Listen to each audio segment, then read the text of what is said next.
He- Hello, everybody. I thank you for watching. I appreciate your support. I got a special guest with me tonight. We're live right now, and we're going to be talking about a few subjects of interesting topics.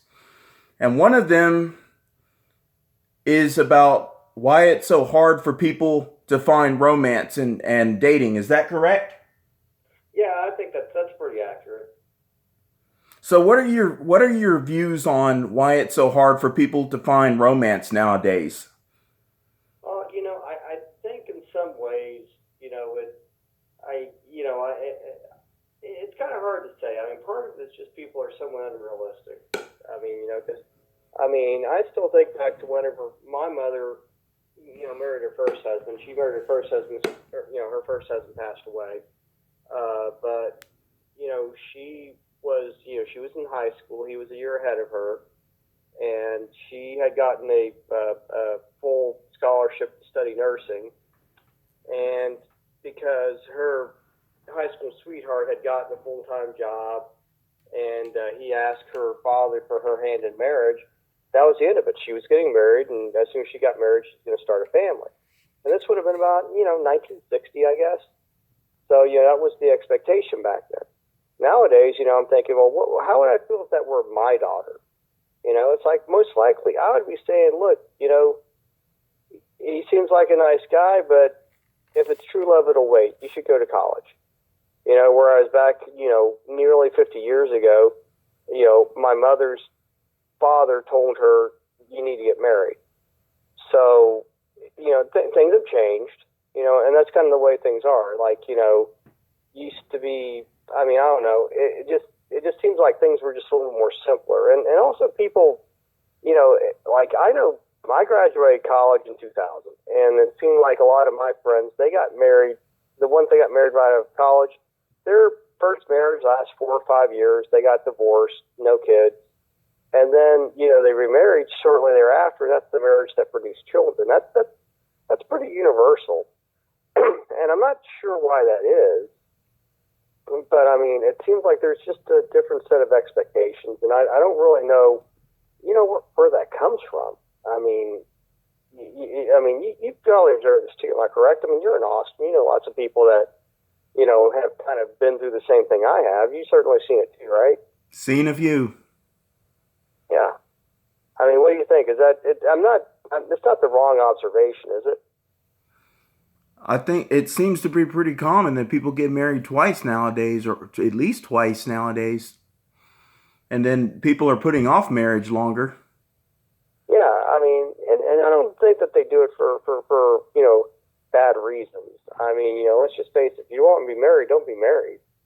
I got no problem with that, but it seems like people want to be not married longer. They'll. I know people that they'll get, that they'll live together, and they'll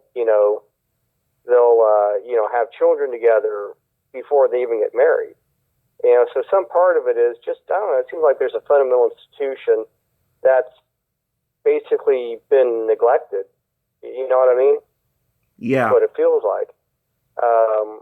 But I've got younger coworkers, and listening to them, I mean, I live basically out in the middle of nowhere, which is great for me because I've got a family. I'm already married. I don't have to worry about, pairing up with anybody.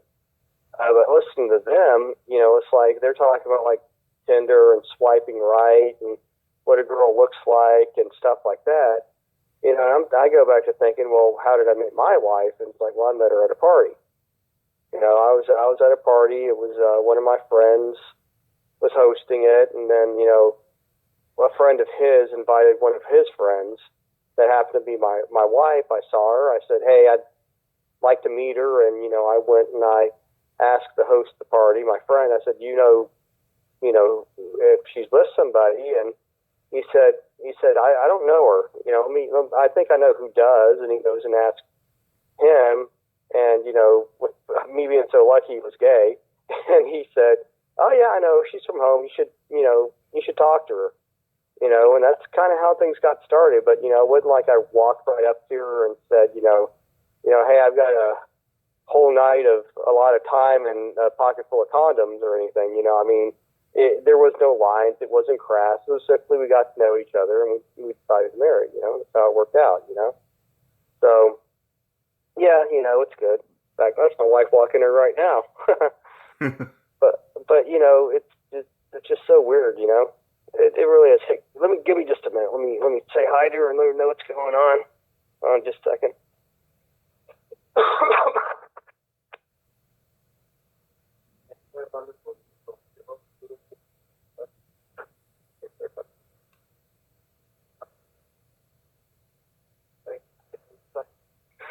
So, but anyway, yeah, like I said, it's just kind of weird, I mean, the courtship went pretty seamlessly. She met my family, I met her family, and I think we're together for about 3 years before I asked her to marry me, and then probably within, I think I asked her to marry me in December, and we got married in October. So it was not a lengthy engagement before we got married, and we've been married now almost 12 years. And like I said, it just, it seemed pretty standard. And some part of that was my choice. I mean, I didn't cohabitate. I didn't get married before, I mean, there are a lot of activities I didn't participate in by my own choice. And I think that's what made it a lot easier. I think you get too complicated with all these other things. And I don't know, it seems like people make it too difficult. You know what I mean? Yeah, I have to point out, speaking of making it too difficult, it seems like, well, you pointed out something interesting earlier when you said how y'all met. Y'all met at a party. You met through a mutual friend. That seemed to make it easier for you to communicate. But now it's Yeah. like people are not meeting in person anymore. No, they'll meet on Tinder or they'll meet, through Facebook. I mean, and I suppose it's kind of like an augmented way of meeting each other, but it's not the same. And sometimes people intend for it to be the same, and I don't think they understand the difference. I mean, you know what I mean? I don't think they don't get it. They're not what they're. The whole dating scene nowadays is completely unnatural. Yeah, I agree. I tend to agree. It's weird, Yeah, it's almost like it's a combination of commercialized and just it's almost like it's dating is controlled nowadays. Yeah, it's formulary. I mean, everybody meets on Tinder. It's like, but I don't know. Those institutions that we used to use, we don't really use anymore. Because think about it, like, do you really have? I mean, like, how did I make friends in college? I mean, I made, you make friends in high school because you have similar activities that you participate in. Well, nowadays, people, I don't know. It feels like a lot of people that they sit on their asses and play, online games, and that's how they meet people. And I don't know. That just doesn't seem like a natural way of meeting people. And then like in college, the guy that I knew, ironically enough, I met him because of where I worked and because he was a friend of a friend, and we all used to hang out together. I'm glad he thought enough of me to introduce me to my wife. But it's just interesting how, like, you have those institutions, like, a lot of women that I dated, frankly, I met at church, or I met them in class or something like that. You had to associate with people, you had to get around, you had to pursue interests and stuff like that. You had to be somewhat well-rounded, and it didn't seem like people are willing to do that anymore. I mean, you know what I mean? Yeah, it seems like people just aren't willing to sit down and talk and hang out anymore like they used to. I suppose that's what it I mean, seems like. yeah, there was a survey of, I think it was eighth graders. I can't remember. It was like people like either freshmen in high school or last year of middle school. And they had done a survey about how much money they would spend on a date and expect sex. And it was something like $11. And it was like appalling. I mean, you're not purchasing services. It's a date, and there's free choice. I mean, that's a person. That's not a, I mean, that's not the arrangement. You go out, you get to know each other. You don't do it because you expect something in return. I Exactly. mean, I went out on dates, and I had I had dates with women that, we just became good friends, and that's not to say that, and I mean, when I mean good friends was we still hung out, we still would do things like double dates and stuff like that, they were my friends. I just didn't click with them in that way. And, and then there are women that, I didn't went out with and I never wanted to see again. you know, Yeah. it's fine. I'm not saying that they're that nobody should ever see them again. It's just we just didn't click in that way.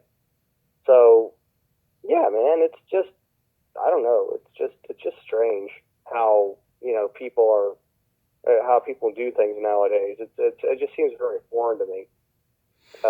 It'd be interesting to hear from a a younger person that's kind of in the currently courting phase. I mean that, and also what else bothers me is that it seems like there are some qualifications in order to get a man to ask you for marriage. You know, Yeah. it just feels that way. Like for example, it feels like you have to live with them. It feels like you have to have sex with them. And for me, I mean, I have a daughter, and that scares the hell out of me. Yeah. Because I mean, eventually you've got this enormous pressure to pair. I mean, women have biological clocks, and they tick, and you've got this great need. It's almost like part of your womanhood. It's part of your need to get married to have children. Yep. There's an enormous amount of pressure to do that. And what happens with my daughter? She pairs up with somebody that because she's